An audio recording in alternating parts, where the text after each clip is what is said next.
ज्यावेळेला आपल्यापैकी कुणी वामनराव पैंचं कुणी ऐकलं असेल तर त्याने एक वाक्य सांगितलेलं आहे, तूच आहे तुझ्या जीवनाचा शिल्पकार.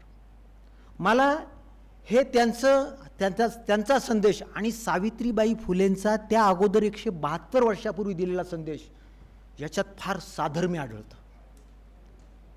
ज्या स्वतःचा उद्धार करते आपण झालं पाहिजे ही जाणीव सावित्रीबाईंना झाली आणि त्या जाणीवेतून आज भारतात, महाराष्ट्रात तमाम स्त्रीवर्ग शिकत गेला आहे. आज मी शिक्षण क्षेत्रामध्ये काम करताना पाहतो की वर्गामध्ये, कॉलेजमध्ये 60-70% मुली आहेत, 70%. काही ठिकाणी तर आमच्याकडे बी फार्मसी, एम फार्मसी 80-85% मुली, म्हणजे मुलंच सापडेनात.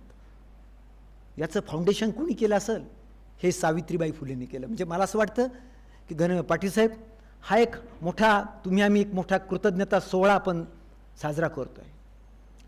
माझ्या आईचं देखील शिक्षण 1950 ते 60च्या दशकामध्ये पुण्यामध्ये झालं, मुंबईमध्ये झालं आणि नगर जिल्ह्यामध्ये BA BT इंग्लिश घेऊन शिक्षण घेऊन त्या ठिकाणी स्वतः अनुदानित शाळेवर लात मारून विना अनुदानित शाळेची नोकरी करून संस्था स्थापन करणाऱ्या त्या पहिल्या स्त्री होत्या.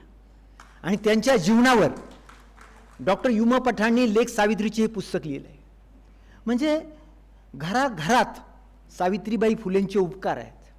ते उपकार फेडण्यासाठी आपण काही केलं ते उपकार फिटूच शकत नाही. काही उपकार फेडायचे पण नसतात, तसेच ते बाळगायचे असतात आणि आपल्या कृतीतून ते व्यक्त झाले पाहिजेत. आणि पाटील साहेब, हे फार मोठं तुम्ही काम केलेलं आहे.